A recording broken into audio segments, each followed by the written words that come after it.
Namaste, Jai Shri Ram. Savarkar was not sentenced to Kalapani by some British ruler. It was done by an Indian. Today we are going to expose that shocking truth. Watch the video till the end. 50 years of Kalapani. In 1910, Veer Savarkar was handed two consecutive life sentences totaling 50 years, that is 25 years of life imprisonment each, and when added it comes to 50 years. So Savarkar has to be in Andaman Kalapani jail for continuous 50 years. So the most brutal sentence under British Raj, one of the most brutal sentences, we can say this. Do you know who passed that sentence? The judge was the judge that pronounced the terrifying sentence. His name was Narayan Ganesh Chandavarkar. Hailing from our own country, he was even a former president of the Congress party. Not only that, but in that very same year of 1910, in that year he pronounced judgment keeping Savarkar in Andaman jail for 50 years, and the sin he did was he was fighting with British for the freedom of our own country, and for doing that our own Indian sentenced Savarkar, an Indian sentenced another Indian for being patriotic. 50 years of jail, life in Andaman. For that what he got? Britishers honored him with a knighthood, meaning a prominent man of our own nation sat in the judge's chair and authored the harsh sentence against a true patriot. This is not just history, it is an eye-opening warning. The freedom struggle was fought not only against the British but also against traitors hiding under the guise of our own countrymen.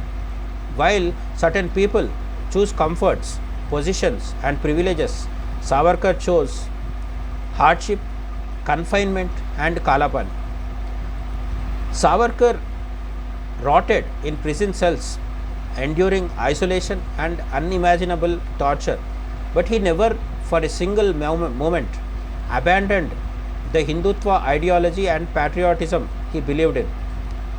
In history, some became true legends while others remained more footnotes. Individuals who chased positions of power gradually remained footnotes. In this case, Narayan Chandavarkar. Everybody today also remembers Savarkar, but many of us don't know this man called Narayan Chandavarkar has existed actually. Anyway, this is why we must not read half-baked history, nor should we read whatever history feels convenient. We must dig out the actual truths. Schools only taught you narratives about the moon or false writings painting Savarkar as a culprit, rather than telling you the actual facts. What do you think? Drop a comment. Those who licked the boots of the British have no moral right to lecture anyone on patriotism. Yet the conspiracies of those domestic forces that tried to suppress Savarkar back then continue even today.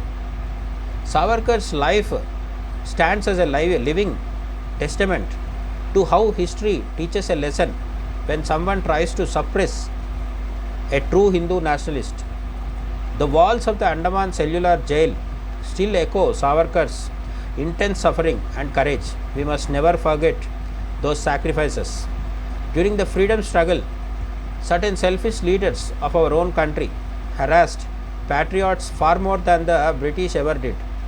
No matter what anyone writes or what Kalapani punishments they hand down, Veer Savarkar remains a brave heart who put his life on the line for the nation.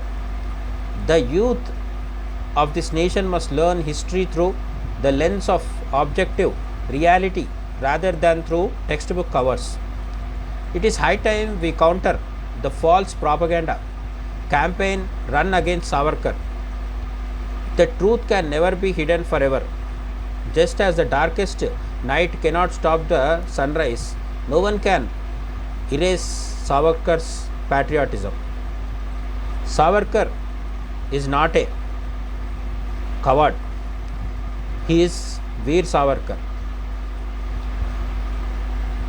So many people have so many things to say about Savarkar, but all of them are really fake and false. What is the truth? We have to dig out and we have to know. Like the thing just now we had learnt, Savarkar was sentenced not by some white skinned British judge. Savarkar was sentenced 50 years of rigorous punishment in Andaman Kalapani jail by our own Indian, and that too a former president of Congress party. This we have to sink into our brain. We were always fighting 2.5 war that is fought with Britishers, before that Islamic invaders, and before even that from Alexander to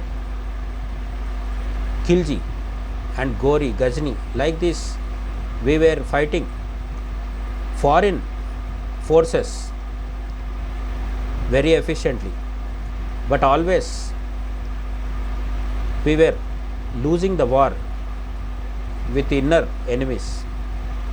That 0.5 enemy is always dangerous. It was dangerous in the pre-freedom era, and it is dangerous and more dangerous now. The fight has to go on. We have to be vigilant and we have to be victorious at the end. Bharat Mata ki Jai, Jai Hind, Jai Shri Ram, Vande Mataram.